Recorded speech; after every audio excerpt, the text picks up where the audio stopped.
Have you ever shown up to the airport and realized that your bag was overweight?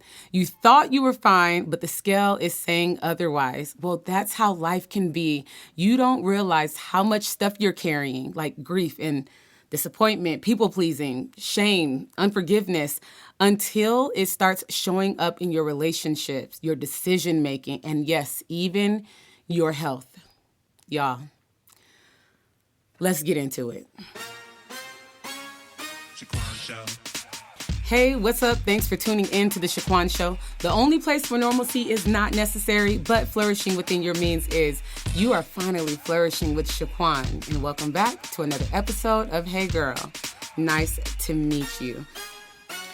Before I go any further, I have to take a moment to thank everyone who tuned in last week for my very first episode. And I especially appreciate all the feedback and suggestions on how I could make the show better. So please be sure to share your feedback this week as well, because it's only going to help me get better. All right? All right. Y'all ready? Let's jump in. So today we are talking about something that we all have to face before we can really move forward and take off. And that is checking our bags. And no, I'm not talking about at the airport, although the metaphor definitely does still fit. But packing doesn't start at the airport. It starts at home. For the people in the back, where does packing start? At home. And in life, many of us are carrying things that we picked up long before we even hit the terminal. I mean, sure, some bags are ours, like we packed them, but a lot of them aren't. And regardless of whose they are, how we got them, they have the ability to weigh us down. So let's unpack all of this together. For me, one of the heaviest bags that I've carried, and I'm sure many of you have carried this as well, is the need to prove myself. I realized that I was carrying these bags based off of other people's perceptions and insecurities and opinions, which was a bag that was never mine to carry in the first place. It wasn't edifying. It wasn't life-giving. Question for you. How do you pack for a trip? So this is what it made me think about. So recently, my husband and I were preparing for our annual cruise vacation. When it comes to packing, we are two very different people. We have two very distinct ways of packing. My husband is very meticulous when he packs. Everything is in order. It's nicely folded. He'll even look up YouTube videos on how to perfectly fold and stack things into his suitcase.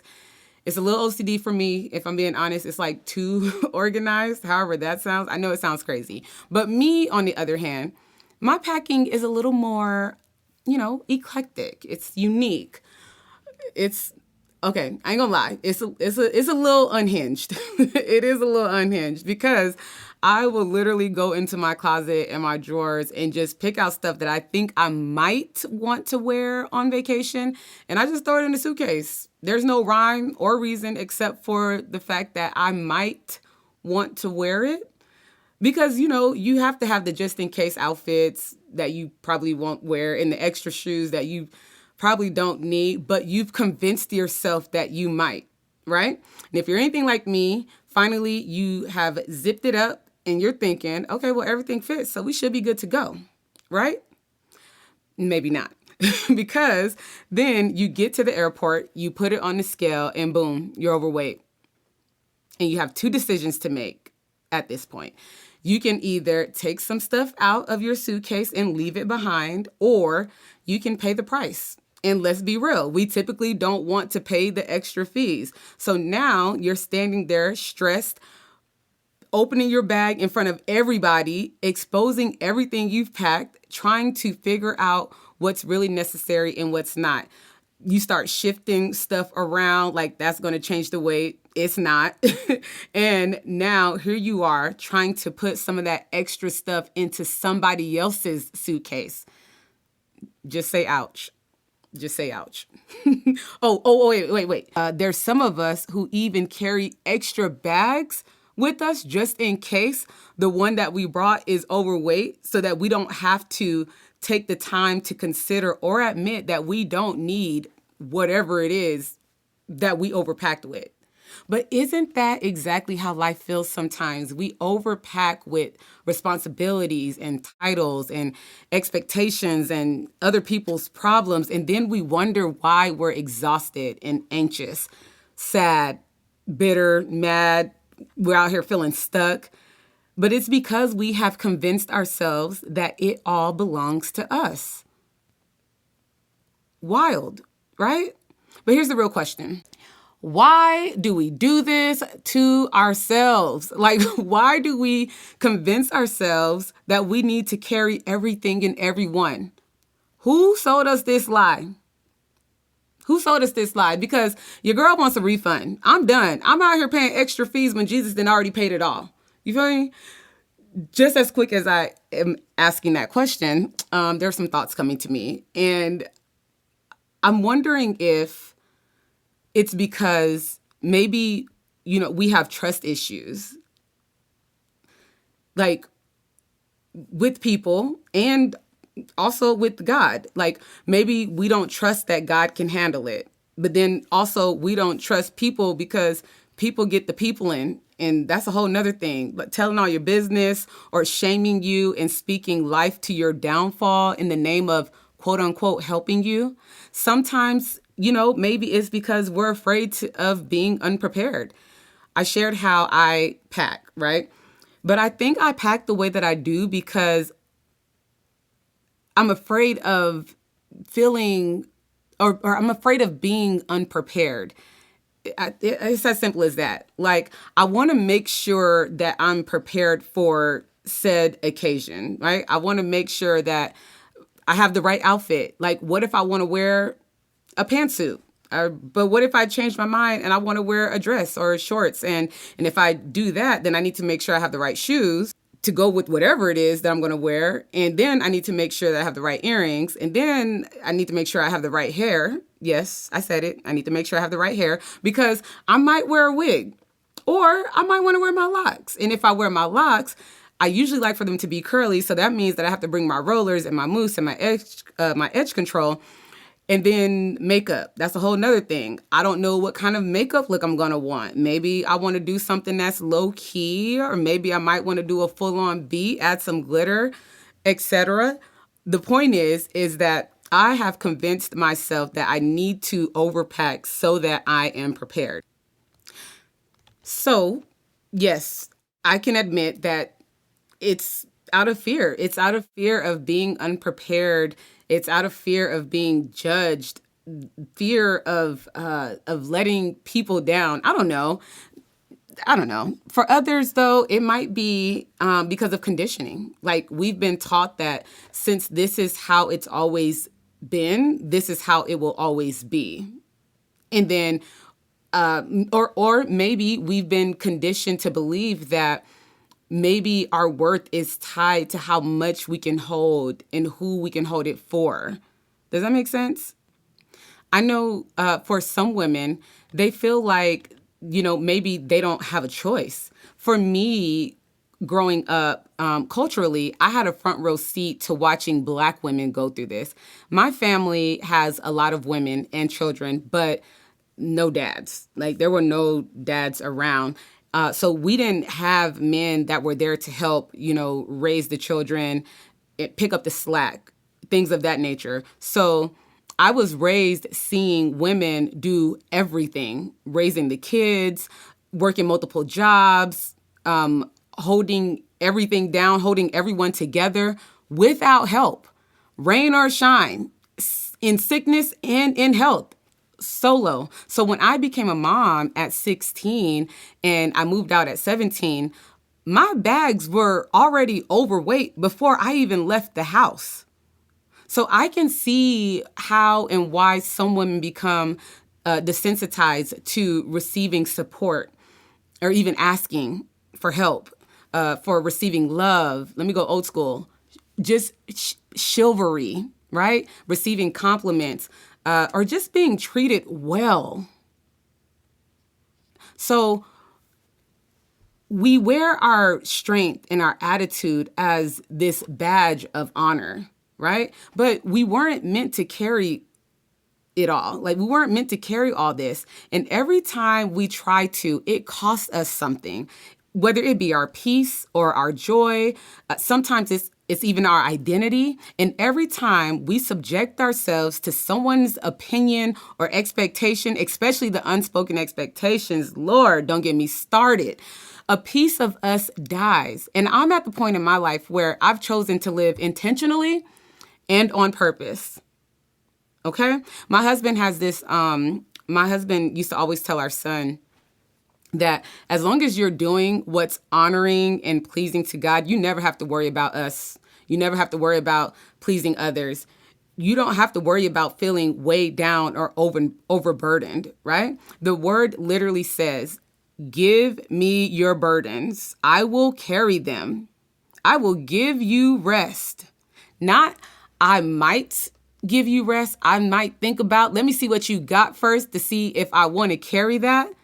No, I will, which is a promise. We were never meant to carry all that weight, but somewhere along the way, we've all been conditioned to believe that even God isn't strong enough to carry whatever it is that I'm carrying. The word tells us to throw off everything that hinders and the sin that so easily entangles us, and let us run with perseverance, the race that's marked out for us.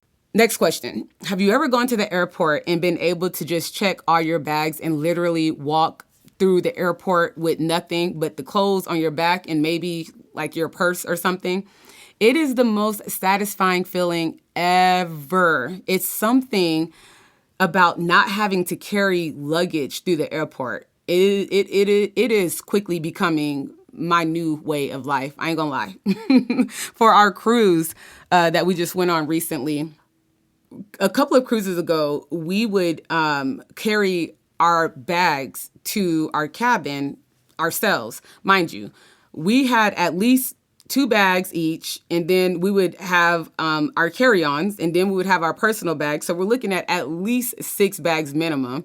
And even though there were couriers like out front that will literally take all of your bags for you so that you can go ahead and just get on the ship and start enjoying your trip, we had trust issues because we were afraid that it would get lost, or maybe like people would go through it or something, even though the suitcases have locks on them. You know, we were preparing to get onto this exquisite ship that we've been planning the entire year for. And here we are lugging bags up multiple flights of stairs, trying to squeeze onto elevators. But this year, when we showed up, things were a little different. This year when we showed up for the cruise, things were different. Like, as soon as we got to the port, to the door for our ship, we sent them bags with the carriers. No questions asked. The first person that came up to me, I was like, this the ship we getting on? Take these bags. Like, well, there's nothing to talk about. Here's a tip. Go. So after we checked our bags in with one of the carriers, we walked through the cruise check-in line bagless, sexy, hands-free as we want to be. We were able to go straight on to the Lido deck, get our burgers, get our ice cream, get our drinks, and just chill. We were so moved by that experience that we were like, yo, why is this our first time doing this? Never again, never, ever again. Those bags will always be checked as soon as we get to the cruise port. I'm not playing. And then we feel the same way about this when it comes to moving. So like our last apartment that we lived in, we were living on the 3rd floor. And of course, yes, we packed everything up to the 3rd floor. We had help, though, from one of our good friends named AB. Shout out to AB. Everybody needs an AB in their life. Just get you one. You need one. But when it came time to moving all that stuff back down 3 flights of stairs, we were like, nah, this ain't gonna work. Especially between working, going to church, in school, and just doing life in general. We didn't have time, so we called movers for the very first time. And let me tell you, after having had movers, people who are professionally trained to move your stuff, bro, there's no going back. There's no going back. My entire life, we have had to move with literal bags. Like literal trash bags. Though, those big lawn trash bags that you use, like after you finish your yard, you use those to pick up all the leaves and stuff. We used to move with those. Like, I can remember a time back when I was in high school where our rent had not been paid. So typically we would get out of school like around 3:30. We'll get out of school like around 2:45 or so. And then we would usually make it home like around like 3:30, the latest. And I remember one day walking up to our apartment, and there were all these giant black trash bags sitting outside of our apartment, and my grandma was hustling like back and forth, and she handed us some bags and told us to hurry up and pack up as much of our stuff as we could because we had to be out of the apartment by 5 because we were being evicted. So I am jaded and tainted by moving because of how I grew up and because of the way that we had to move. But I think that can go in either way for whoever is in that situation, right? For some people, it might be that they're used to losing things, and so it's easy for them to just pack up and move on. But then for some, it might be that they lost stuff all the time, and so they try to hold on to everything because they're afraid of losing stuff, right? After my grandfather passed, I inherited his home. So my husband and I, we had to go in and clean the house. And it was quite possibly one of the most traumatizing yet life-changing moments in such a beautiful way. Needless to say, after all of that, my husband and I, we don't even live the same. Like our current home, we love for it to be open and breathable with lots of light. We just moved into our home last November. Yeah. I believe last November. And we had a few friends come through to help us move into our home. And they are witnesses and have even testified that it was the easiest move that they've ever helped with. Because what Wayne and I did before we even invited people into the situation of helping us move was we threw out stuff that we didn't need. And then together, he and I moved the things that were within our capacity. And then once all that was done, we requested help from our friends to help us with the stuff that we couldn't carry on our own. Does that make sense? Y'all picking up what I'm putting down there? Anyways, I digress. All I'm saying is that before you can truly run your race or board your flight, you have got to check your bags. Believe me when I say this, God is not impressed by you carrying the stuff that you were never asked to carry in the first place. In fact, you're actually being invited to check your bags in, to let go, to release, because you can't run your race if you're dragging bags that were never assigned to you. So it's okay for you to unzip it, sort through it, and decide what really deserves space in your next season. Because the truth is, not everything fits where God is taking you. And that's not by accident. That's on purpose because we outgrow things. You don't wear the same size clothes that you were wearing when you were 3 years old, right? So traveling light doesn't mean that you're unprepared. It means that you're finally free to move about and do the things that you have been called to do. So here's your baggage claim moment, all right? I want you to grab a pen. I want you to grab a piece of paper, something to write on. And I want you to write down everything you've been carrying that feels heavy, whether it's big or small. Don't invalidate yourself, okay? And then next to each one, I want you to ask yourself, is this really mine to carry, or am I holding on to it out of fill in the blank? Maybe it's fear, guilt, expectations, all right? And then lastly, I want you to really take some time to just meditate on and maybe even pray over that list and ask God, what do you want me to release so that I can walk lighter into this next season? So if it is anything that hinders you, if it's anything that entangles you, if it's anything that's keeping you from running with perseverance the race that's marked out for you, all that means is that it can't go. It can't go with you. Before you can take flight, you have got to check those heavy bags. That's all I'm saying. Well, that's all I have for you today. Thank you so much for tuning in and unpacking with me. And remember, you don't have to drag every bag. Some of them were never yours in the first place. And then some of them are not meant to go on this journey that you've decided to embark on now. And if you're a parent, believe me, the last thing you want is for your children to inherit your baggage. I mean that literally and figuratively. Okay? So next time on The Shaquan Show, we are going to be talking about generational luggage.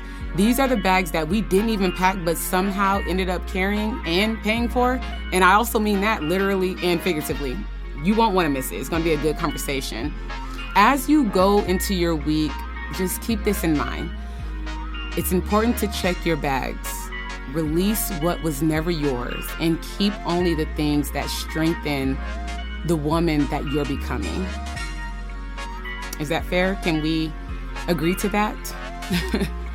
Listen, if today's episode resonated with you in any way, please share it with a friend who you feel needs this reminder. And if you're listening on Apple or Spotify, if you could drop a quick review or rating, that will help to get this message out to more women who are ready to flourish or don't even know that they're ready to flourish.